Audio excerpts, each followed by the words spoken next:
Eu sempre gostei de pensar em histórias alternativas. O que quer dizer isso? E se, começa assim, né? E se não tivesse acontecido desse jeito, tivesse acontecido do outro jeito? Se tivesse terminado de uma outra forma essa história aí, né? Eu não estou falando só daquela série da Netflix lá que você começou a assistir e terminou de um jeito que você não queria. Decepcionante, né? Estou falando de histórias mesmo, reais. Recentemente eu vi um cara que ele colocou um vídeo, um documentário no canal dele no YouTube, e o documentário era bem extenso, conjecturando como estaria a Europa e o mundo se a Alemanha tivesse ganhado a Segunda Guerra Mundial. Então, o que teria acontecido? Então ele vai fazendo alguns cálculos, né, políticos e geopolíticos. O que teria acontecido, como nós estaríamos hoje se a Alemanha tivesse vencido a Segunda Guerra Mundial? Eu até entrei lá e participei, né, coloquei lá alguma coisa, né, que era da minha cabeça ali, como nós poderíamos estar, né, hoje. Porque tinha gente ali dizendo que estaríamos melhor. Tinha gente ali dizendo que o mundo estaria melhor. Na minha vida, né, às vezes eu faço esse exercício aí. É perigoso, porque às vezes você fica meio ansioso, tem aí uns pensamentos meio estranhos. Como teria sido a minha vida se nesse momento eu tivesse ido para esse lado e não para aquele e tudo mais. E eu queria fazer isso hoje com uma parábola que Jesus Cristo contou. E eu não vou reescrever ou propor reescrever a Bíblia, ou dizer, ou sugerir que a parábola que o Senhor Jesus contou poderia ter terminado melhor. Porque parábola é parábola, não é um caso real. Parábola é uma história ilustrativa. Então vamos parar para pensar na parábola do chamado filho perdido, ou mais conhecido como filho pródigo. E eu dei o tema de o filho pródigo que não voltou. O filho pródigo que não voltou. A gente sabe que pródigo, a palavra pródigo não é que volta.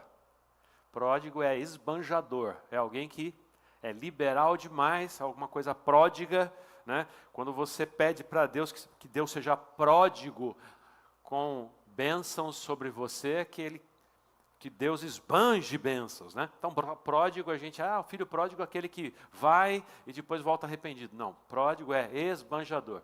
Então, a melhor maneira mesmo é chamar de filho perdido aqui, essa parábola aqui. Então, abra sua Bíblia em Lucas capítulo 15, versículos 11 a 31. Vamos fazer uma parábola aqui, pensar em algumas alternativas, o que teria acontecido. E vocês vão acabar entendendo por que eu quero fazer esse exercício com você aqui hoje, de pensar nessa história alternativa de um filho pródigo que acaba não voltando.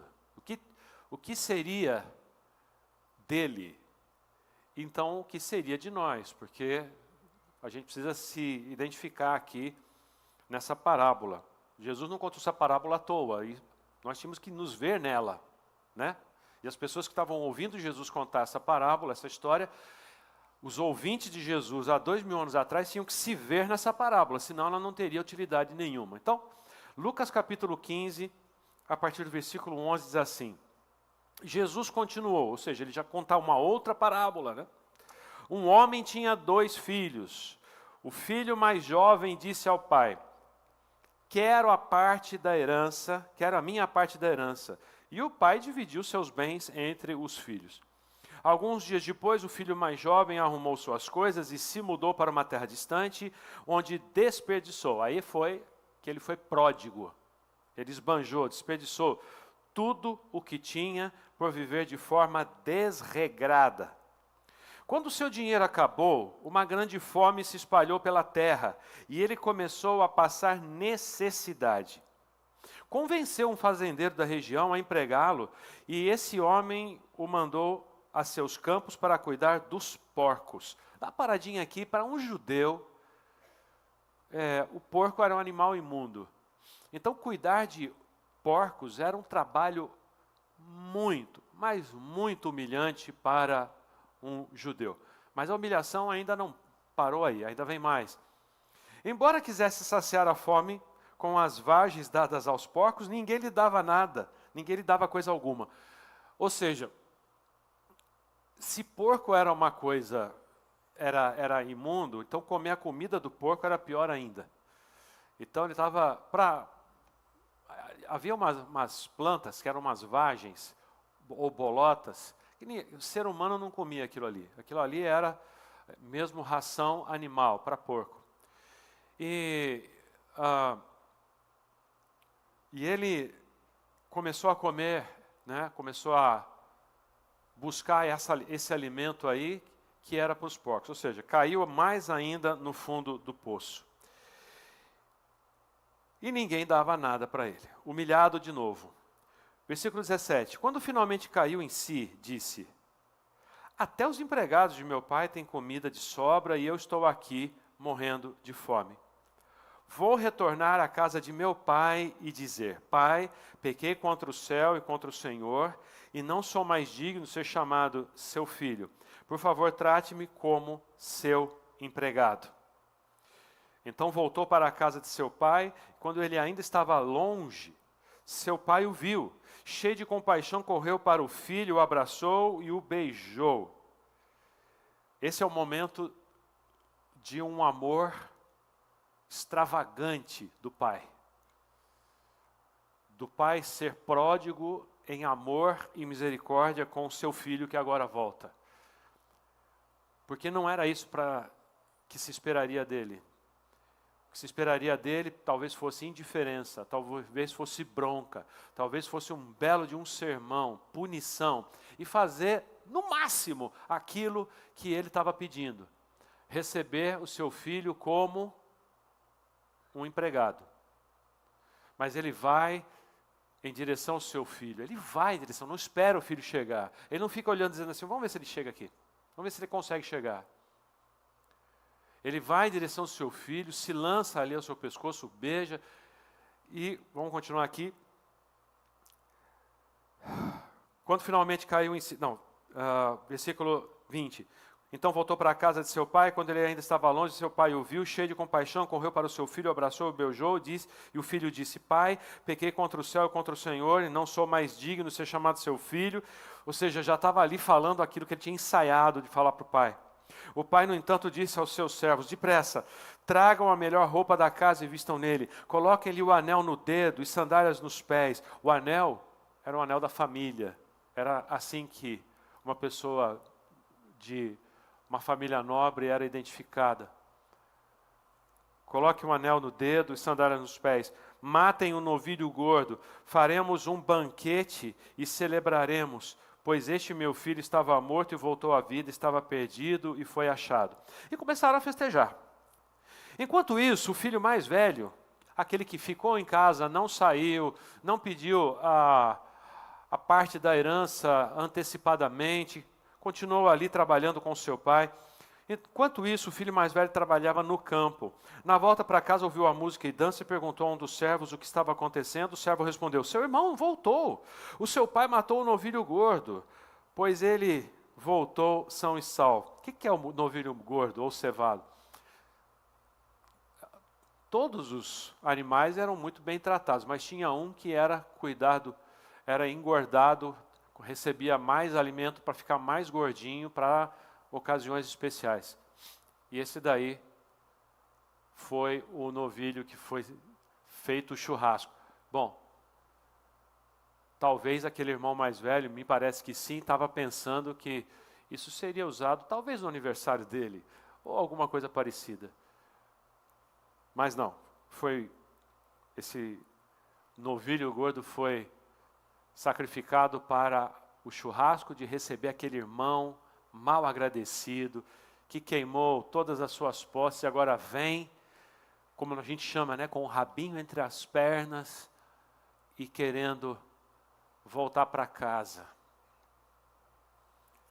Versículo 28, o irmão mais velho se irou e não quis entrar. O pai saiu e insistiu com o filho, mas ele respondeu: todos esses anos tenho trabalhado como escravo para o Senhor e nunca me recusei a obedecer às suas ordens. E o Senhor nunca me deu nem mesmo um cabrito para festejar com os meus amigos. Mas quando esse seu filho volta, depois de desperdiçar o seu dinheiro com prostitutas, o Senhor comemora matando um novilho. O pai respondeu: meu filho, você está sempre comigo e tudo que eu tenho é seu.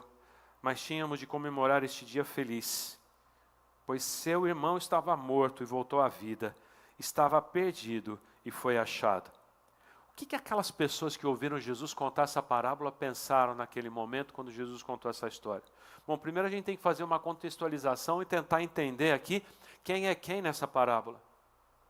Primeiro, Deus é o pai desses filhos. Então, o pai é Deus, representado aqui. Nós vemos que Jesus ele sempre usa essa identificação dos personagens das parábolas que ele contou para tocar as pessoas que estão ouvindo. E Deus ali é o Pai. Muito provavelmente, você ao ouvir essa parábola pela primeira vez, como eu também, quando eu ali pela primeira vez, você deve ter pensado como eu pensei, mas não. Esse filho tinha que receber uma grande punição. O filho mais velho estava certo de ficar irado.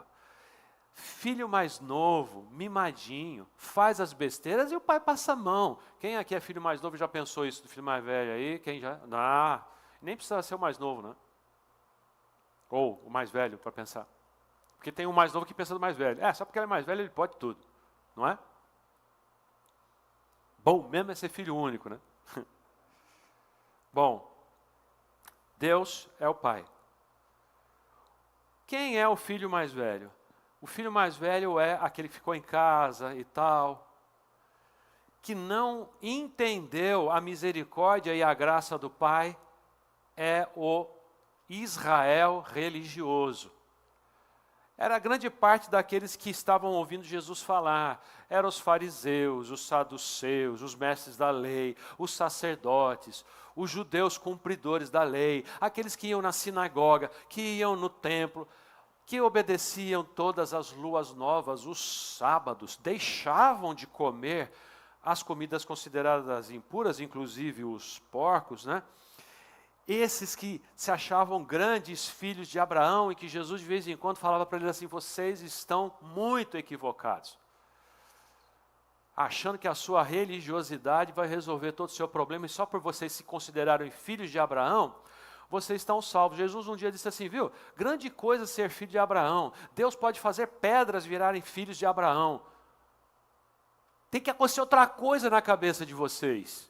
É isso que Jesus vai e fala para esses caras, né? Que são o filho mais velho, o Israel religioso aqui. Porque eles não entendiam e criticavam Jesus quando Jesus falava com as prostitutas, Jesus falava com os cobradores de impostos, entrava até na casa deles para comer lá, na casa de Zaqueu, por exemplo. Jesus conversava com os soldados romanos, que eram representantes da força invasora e que escravizava aquele povo ali. Jesus conversava com eles, Jesus curou vários deles. Jesus conversava com os samaritanos, curava samaritanos, evangelizava samaritanos. Uma mulher samaritana que tinha uma vida romântica, vamos chamar de romântica, para não entrar em detalhes. Ela tinha uma vida romântica bem à lá Hollywood. Ela tinha tido 5 maridos e tinha um cara na vida dela que não era o marido dela. É coisa assim de, né? Novela da Globo. Jesus conversa com ela, se apresenta como a água da vida, evangeliza essa mulher e faz dela uma missionária. Jesus impede que uma mulher pega em adultério fosse apedrejada. Jesus não fazia muito sentido para esses irmãos mais velhos que era Israel. Não fazia sentido.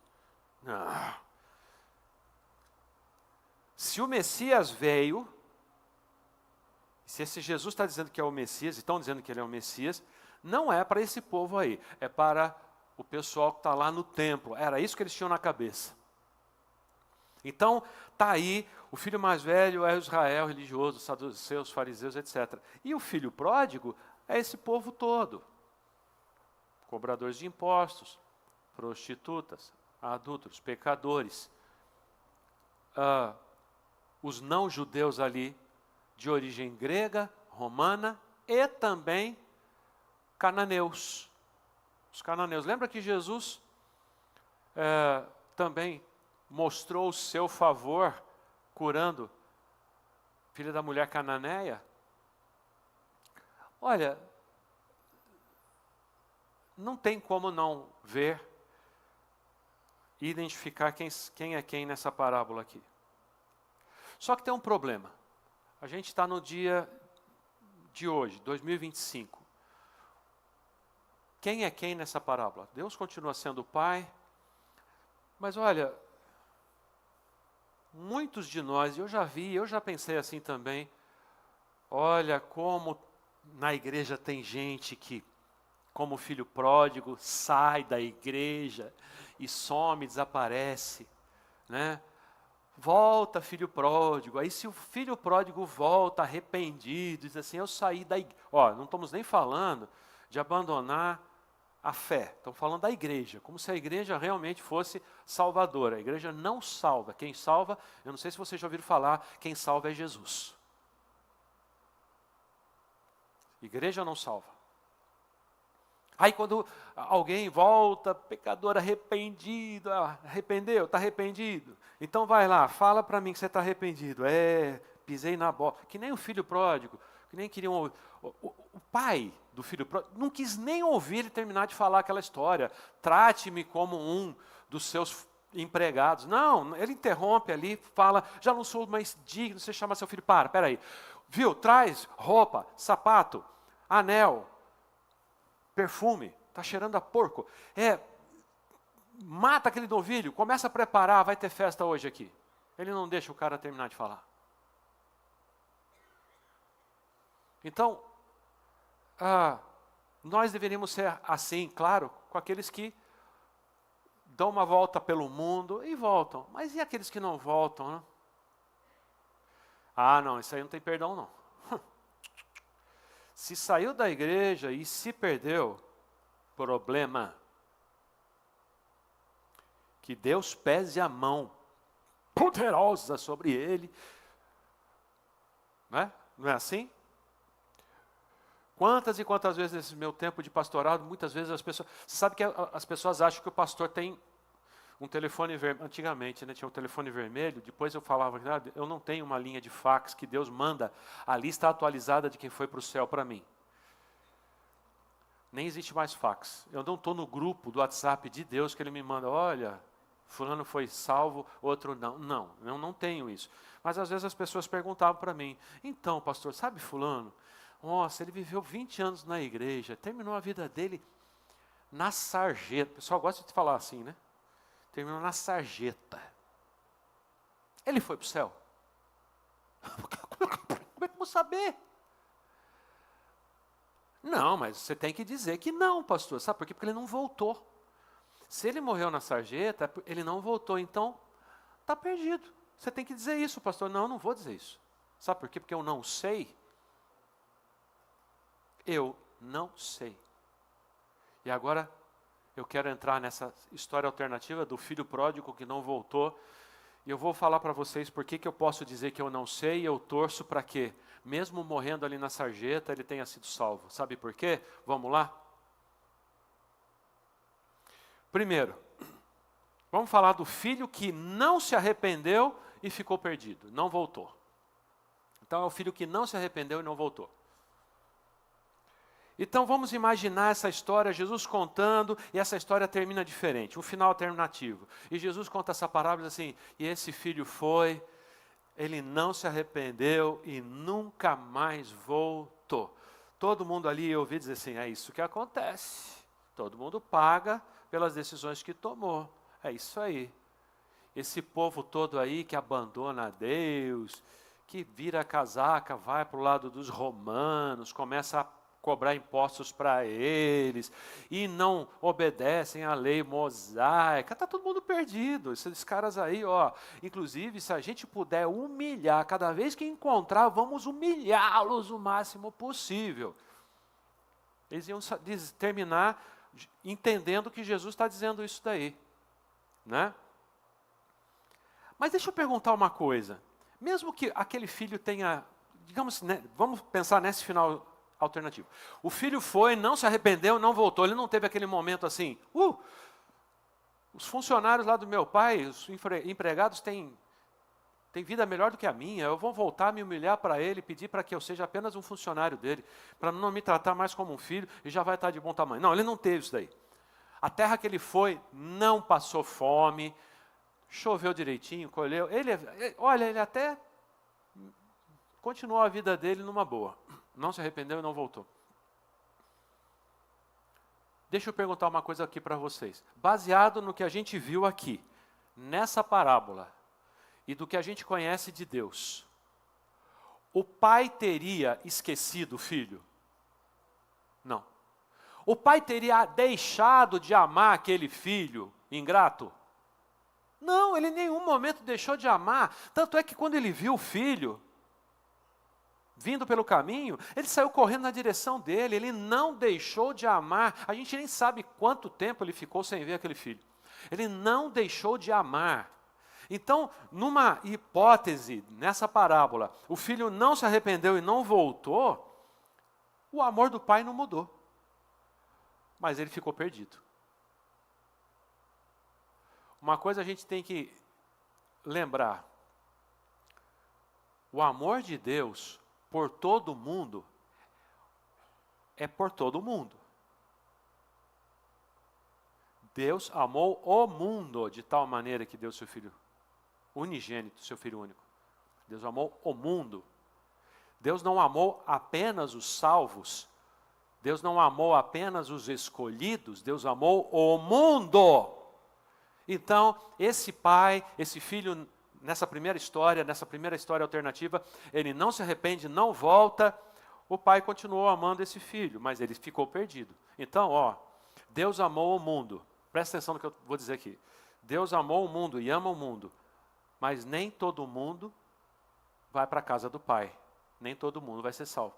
Não existe aqui uma mensagem de universalismo da salvação, mas de universalismo do amor de Deus. Então, mesmo Deus amando o mundo, tem alguns que vão ser salvos e outros que não. Então o ser salvo é voltar para casa, é voltar para a igreja. Vamos para a segunda história aqui, alternativa. Agora, é o filho que se arrependeu, mas não conseguiu voltar. Ele não voltou. Então, é o filho que se arrependeu, mas não voltou. Então, ele teve aquele momento de arrependimento, ele fala, estou comendo aqui a comida dos porcos, que humilhação, eu me arrependo, olha só o que eu fiz, meu pai sempre me tratou muito bem, ele até atendeu o meu pedido de dar a parte da herança para mim, eu vou voltar para lá, mas ele não consegue, ele morre antes. Ele morre no caminho. Ou ele está tão doente ali, ele está tão doente que ele morre, talvez de fome, ele morre pisoteado pelos porcos. Eu não sei se você sabe, mas porco é brabo. Não? Tem muito.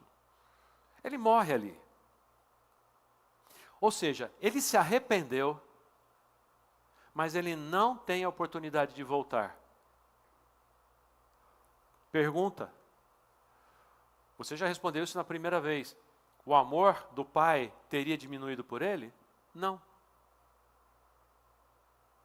Talvez quando a notícia chegasse para esse pai de que o filho dele morreu lá na terra distante, o pai faria um sepultamento e o filho mais velho ia dizer assim, por que você está homenageando esse seu filho? Morreu porque mereceu, por que você está homenageando seu filho aí? Fazendo um sepultamento bonito para ele?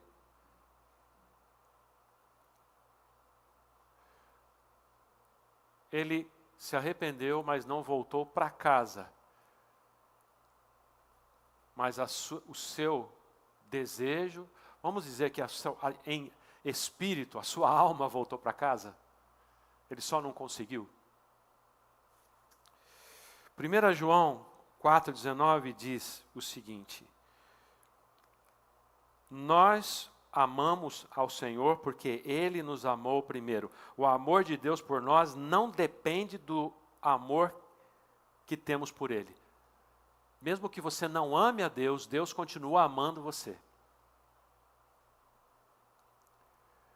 Então, eu coloco da seguinte forma: se alguém na sua vida se afasta do Senhor, e ele acaba terminando a sua vida longe da igreja, não quer dizer que ele tenha terminado longe do Senhor. Entendeu? Talvez ele tenha morrido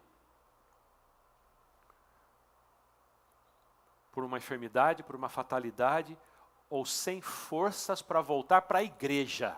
Sem forças para voltar para a igreja. Mas não quer dizer que ele não teve forças para, espiritualmente falando, voltar para a casa do Pai. Porque o amor de Deus por nós não depende do nosso amor, ou que nossa salvação não é pelas obras, isso está muito claro na palavra de Deus.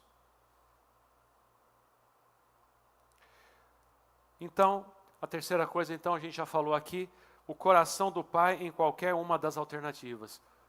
Como é o coração do Pai em qualquer uma dessas alternativas? É um coração de amor, é um coração de misericórdia. Aquele pai deve ter ensaiado por muito tempo.